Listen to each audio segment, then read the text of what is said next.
Assalamualaikum warahmatullahi taala wabarakatuh dan salam sejahtera.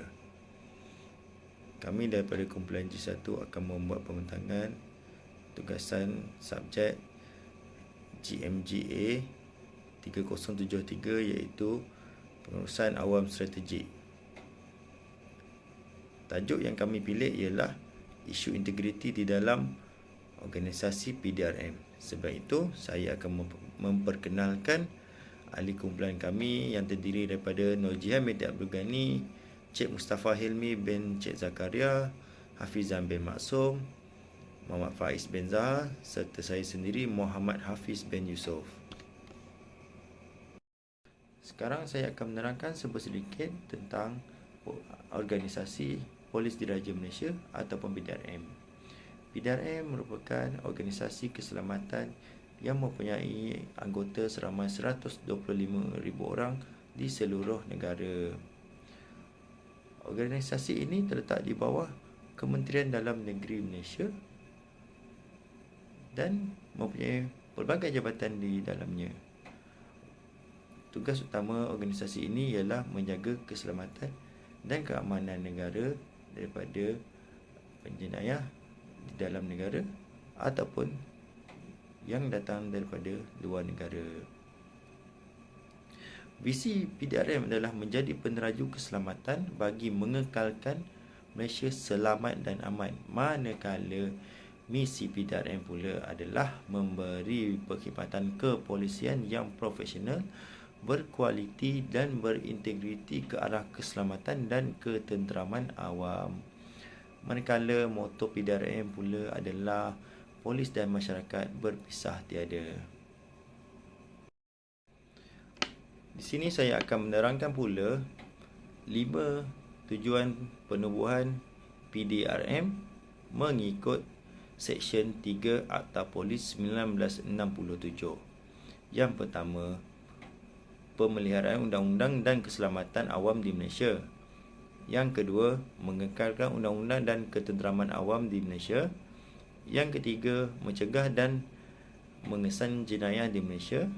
Yang keempat, menangkap dan mendakwa bersalah. Manakala yang kelima ialah mengumpul risikan keselamatan. Saya Hafizan bin Maksum 268356 akan menerangkan tentang isu atau masalah yang dihadapi oleh Organisasi Polis Diraja Malaysia atau PDRM. Masalah utama adalah masalah integriti. Masalah integriti sering berlaku di setiap peringkat, sama ada peringkat bawahan maupun peringkat atasan. Perkara ini berlaku berpunca daripada ketidakcukupan gaji dan sikap penjawat awam itu sendiri yang inginkan hidup mewah dan berbelanja di luar kemampuan mereka sendiri. Perkara ini adalah satu fenomena yang sangat berbahaya kepada negara kerana ia menjejaskan kredibiliti dan juga kewibawaan serta mencalak imej pasukan keselamatan dalam negara. Oleh itu, pihak PDRM maupun pihak keselamatan dalam negeri perlu memikirkan cara bagaimana langkah-langkah yang perlu diambil dan membina strategi-strategi baru untuk meningkatkan reputasi organisasi Polis Diraja Malaysia. Bagi mengenal pasti punca masalah integriti ini, beberapa kaedah kajian telah dijalankan melalui kaedah soal selidik dan juga kaedah pencarian maklumat primer dan juga maklumat sekunder.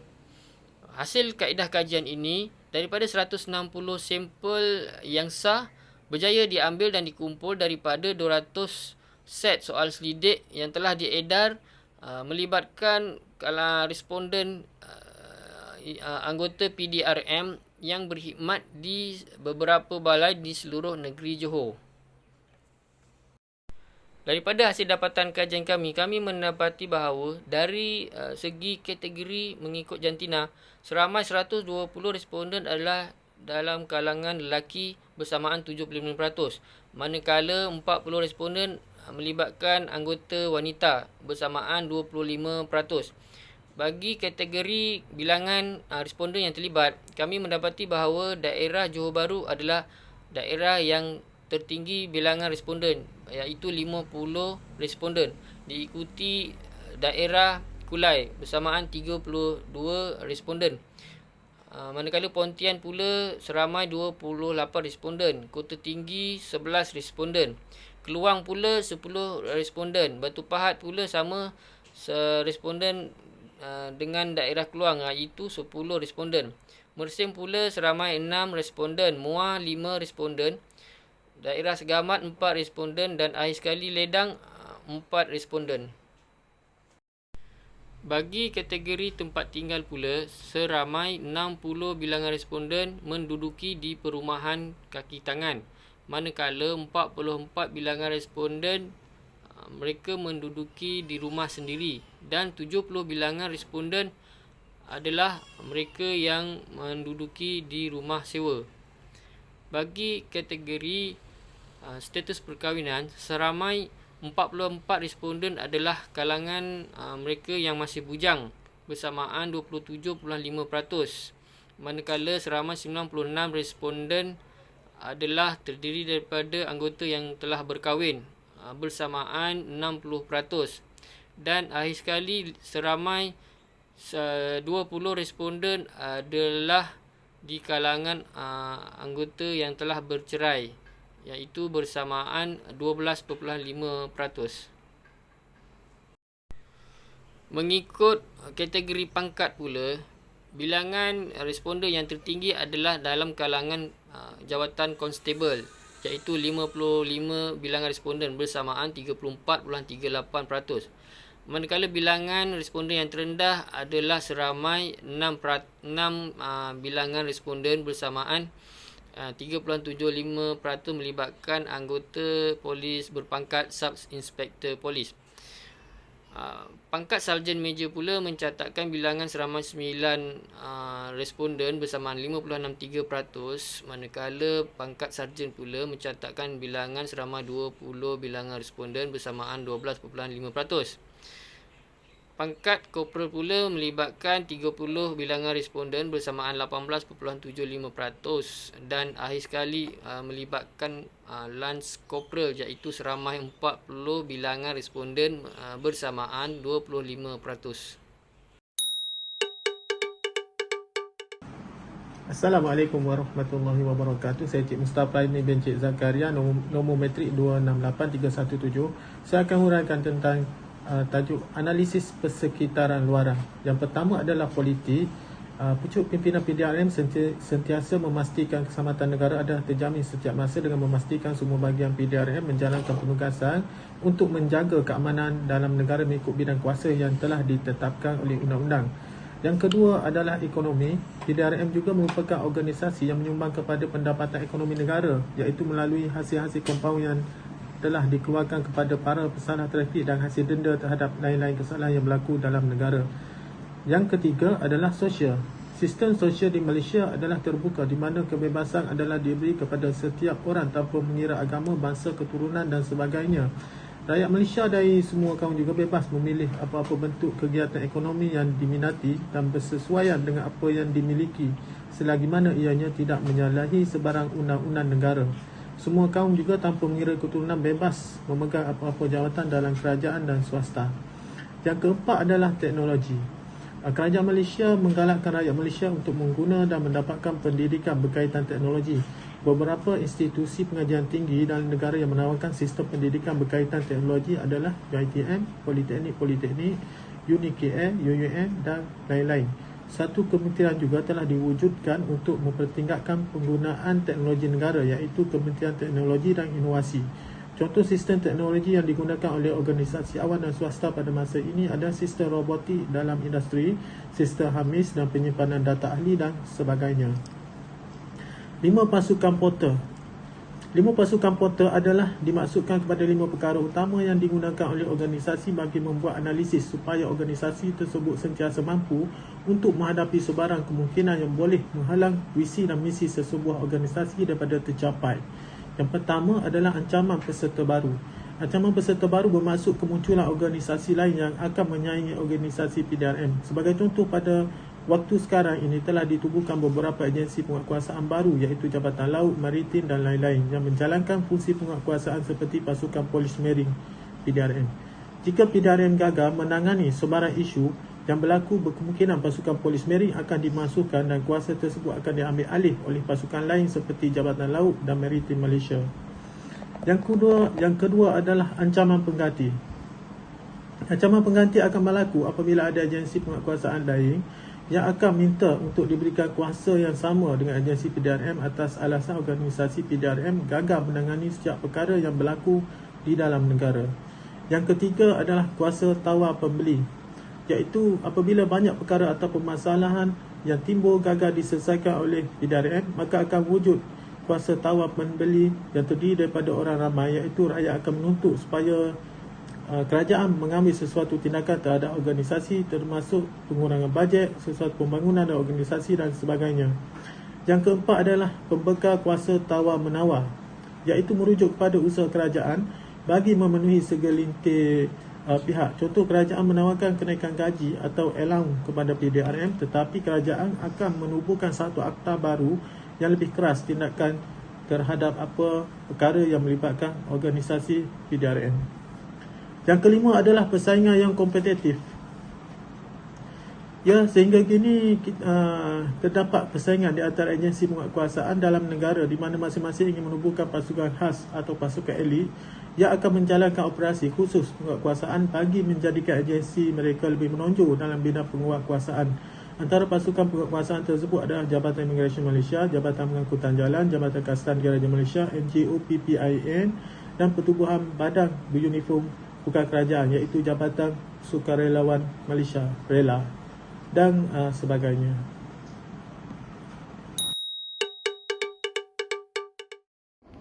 Assalamualaikum, nama saya Muhammad Faiz Dan Zahar, nombor metrik 268439. Okey, saya akan menerangkan tentang peluang dan ancaman. Okey, peluang PDRM untuk menjadi agensi penguatkuasaan utama di Malaysia boleh dilaksanakan dengan menambah bilangan ahli organisasi, iaitu dengan menepati nisbah rakyat Malaysia. Okey, yang berjumlah 30 juta pada waktu ini. Okay, namun PDRM juga menghadapi ancaman terhadap masalah integriti pegawai PDRM itu sendiri, yang seterusnya akan menjatuhkan imej organisasi PDRM lah. Okey, dan seterusnya adalah analisis persekitaran dalaman. Okey, Kementerian Dalam Negeri merupakan kementerian yang bertanggungjawab terhadap PDRM dalam pencapaian segala bentuk dasar kerajaan agar selaras dengan sasaran yang telah diletakkan, dan ia juga merangkumi aspek pelantikan ketua polis negara, ketua polis negeri, aspek kebajikan dalam organisasi PDRM itu sendiri dan sebagainya. Okey, ketua polis negara pula merupakan individu yang bertanggungjawab terhadap organisasi PDRM. Selain itu terdapat 10 jabatan dalam PDRM yang diketuai oleh seorang pengarah yang berpangkat Komisioner Polis atau Deputy Komisioner Polis bagi melancarkan pentadbiran organisasi PDRM. Jabatan tersebut adalah, yang pertama adalah Jabatan Pengurusan. PDRM telah menubuhkan Jabatan Pengurusan untuk menguruskan segala perkara yang melibatkan pengurusan bahagian dalaman PDRM itu sendiri, seperti cuti para pekerjanya, penempatan para pegawai dalam mana-mana bahagian, dan proses pertukaran anggotanya lah. Okey, kenaikan pangkat juga diselia oleh jabatan ini, dan Jabatan Pengurusan juga akan menghantarkan laporan kepada Ketua Polis Negara bagi permasalahan dalaman di mana dapat mengelakkan daripada berlakunya masalah berlarutan dan diambil tindakan lah untuk menambah baik dalam organisasi tersebut. Yang kedua adalah Jabatan Siasatan Jenayah. Jabatan Siasatan Jenayah merupakan bahagian dalam PDRM yang bertanggungjawab untuk mengurangkan kadar kejadian jenayah melalui unit-unit khas dalaman lain yang ditubuhkan seperti Task Force. Okey, cawangan siasatan jenayah ni dia bertindak untuk menganalisis segala kejadian jenayah, klasifikasi kes, laporan, indeks jenayah yang berlaku, dan laporan tersebut akan dihantar kepada KPN dan juga Kementerian Dalam Negeri. Okey, yang seterusnya adalah cawangan khas. Cawangan khas iaitu Special Branch, merupakan unit yang dihaskan kepada penugasan mencari maklumat, mengumpulkan risikan berkenaan keselamatan dalam negara dan juga luar negara. Okey, cawangan khas ni selalunya melakukan penyiasatan secara terancang dan tidak terancang, dan maklumat yang dikumpul tu akan disampaikan kepada KPN dan unit-unit PDRM serta jabatan penguatkuasaan yang lain seperti ATM dan lain-lain agar sebarang risiko yang berlaku tu dapat ditangani dan diselesaikan dengan segera. Seterusnya adalah Jabatan Narkotik. Jabatan Narkotik merupakan bahagian dalam PDRM yang khusus untuk membantras segala bentuk narkotik atau dadah yang mendatangkan pelbagai risiko kepada negara. Okey, seterusnya adalah Jabatan START. Jabatan START ni adalah Jabatan Logistik dan Teknologi. Ia merupakan bahagian yang menguruskan segala perbelanjaan PDRM termasuk pembangunan aspek teknologi maklumat, pembangunan bangunan pejabat serta menguruskan kelengkapan semua aset PDRM. Dan seterusnya adalah Jabatan Keselamatan Dalam Negeri dan Ketenteraman Awam atau KDNKA. Okey, jabatan ini adalah bahagian yang menguruskan hal-hal berkaitan aspek keselamatan orang ramai dalam negeri dan ketenteraman awam di Malaysia. Okey, jabatan ini ditubuhkan untuk mempertekadkan pengawasan undang-undang serta mutu penyiasatan terhadap apa-apa jenis jenayah. Okey, organisasi PDRM juga akan sentiasa mengajukan sesi dialog, perbincangan dan lain-lain program bagi mempertekadkan aspek keselamatan negara lah. Seterusnya adalah Jabatan JSJK. Ia adalah Jabatan Jenayah Komersial yang ditubuhkan untuk menyiasat, menangkap dan mendakwa mereka yang terlibat dengan jenayah kola putih seperti jenayah saber, pecah amanah, penipuan dan sebagainya. Seterusnya adalah Jabatan JPJKK. JPJKK ni adalah Jabatan Pencegahan Jenayah dan Keselamatan Komuniti yang ditubuhkan untuk mencegah jenayah yang berlaku di samping mendidik masyarakat supaya menjadi individu yang akan menyalurkan sebarang maklumat jenayah kepada PDRM di samping kesedaran untuk mengelakkan diri daripada menjadi mangsa kepada sebarang jenayah. Seterusnya adalah JIPS. JIPS ni adalah Jabatan Integriti dan Pematuhan Standard yang ditubuhkan untuk memperkasa PDRM melalui sikap integriti yang mantap di kalangan para pekerja pegawai PDRM. JIPS juga akan mengambil tindakan terhadap sebarang kesalahan tata tertib yang berlaku di dalam organisasi PDRM. Okey, yang akhir sekali adalah JSPT. JSPT ini adalah Jabatan Siasatan dan Penguatkuasaan Trafik. Okey, ia ditubuhkan untuk menyiasat sebarang kesalahan yang melibatkan lalu lintas, escort, mengatasi segala kesesakan lalu lintas dan mengeluarkan saman terhadap kesalahan lalu lintas dan lain-lain lagi. Ini adalah untuk menjamin pengguna jalan raya di Malaysia agar sentiasa mematuhi segala peraturan yang telah ditetapkan dan menjaga keselamatan orang awam sewaktu di jalan raya adalah sentiasa terjaga. Itu saja. Sekian, terima kasih. Assalamualaikum warahmatullahi wabarakatuh. Nama saya Nurjia binti Abdul Ghani, nombor metrik 268574. Saya akan menentangkan slide pembentukan strategi.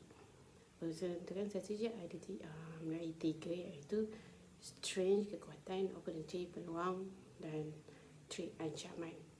Okey, untuk kekuatan, pihak kementerian perlu ada kerjasama dengan Suruhanjaya Polis dalam usaha melakukan penambahbaikan kepada PDRM. Kementerian juga perlu menetapkan pemeriksaan khas berkenaan integriti kepada setiap calon yang memohon jawatan dalam PDRM.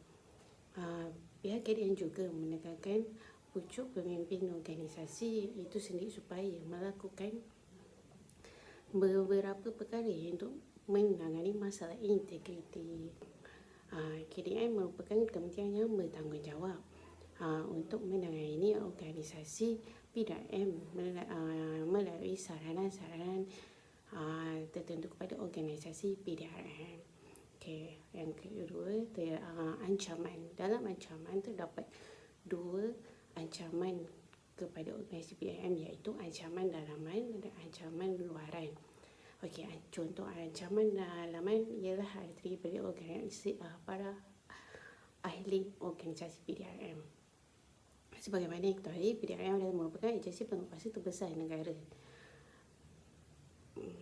Oleh itu, setiap tindakan perlu diambil secara profesional terhadap organisasi PDRM dalam menangani sebarang masalah integriti yang berlaku ini.